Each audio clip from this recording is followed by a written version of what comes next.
শুভেচ্ছা আমাদের। বিভিন্ন রাজনৈতিক দলের সম্মানে রাজধানীর লেডিস ক্লাবে বিএনপি আয়োজিত ইফতার মাহফিলে যোগ দেন ফ্যাসিবাদ বিরোধী আন্দোলনে অংশ নেয়া রাজনৈতিক দলের শীর্ষ নেতারা। ইফতার মাহফিলে বক্তারা বলেন, ফ্যাসিবাদের সিস্টেম পরিবর্তন করতে একসাথে কাজ করতে হবে।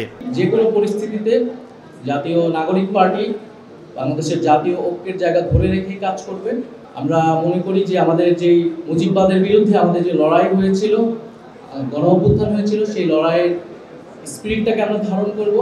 5ই আগস্ট বাংলাদেশের জনগণ যেই শক্তিকে পরাজিত করেছে, মুজিববাদ এবং আওয়ামী লীগ, ফ্যাসিস্ট আওয়ামী লীগকে বাংলাদেশের জনগণ আসলে বিদায় করেছে।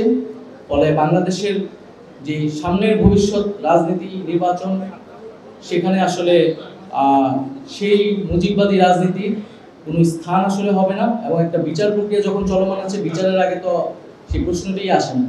অভ্যুত্থান একটা বিপ্লবী সম্ভাবনা তৈরি করেছে আমাদের দেশের সামনে, আমাদের দেশের পুরো।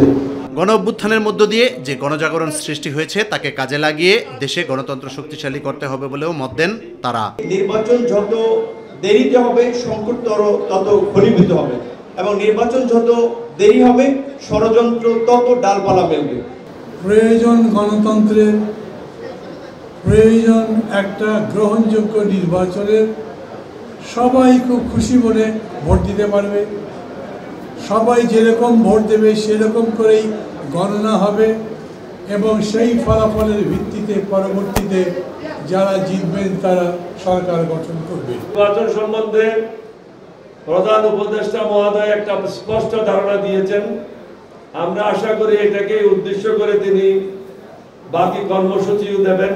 জনগণের ভোটে নির্বাচন হওয়ার পর জাতীয় সরকার গঠন করে 31 দফা বাস্তবায়নের দিকে অগ্রসর হলে দেশের মানুষের আশা আকাঙ্ক্ষা পূরণ হবে বলেও মনে করেন বিভিন্ন রাজনৈতিক দলের নেতারা। বাংলাদেশের ভবিষ্যৎ বিনির্মাণে একটি সুন্দর সমৃদ্ধ বাংলাদেশ গড়ার জন্য জাতীয় ঐক্যই হবে সবচেয়ে শক্তিশালী হাতিয়ার।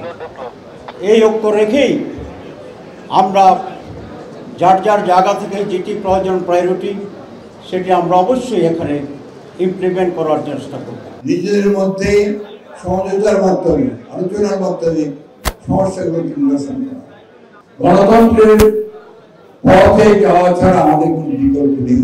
দ্রুত নির্বাচনের কথা আমরা পরিষ্কার করে বলছি। এই জন্য ন্যূনতম সংস্কারগুলোকে করে যেন আমরা একটা জনগণের প্রযুক্তিমূলক পার্লামেন্ট তৈরি করতে পারি, প্রতিষ্ঠিত করতে পারে।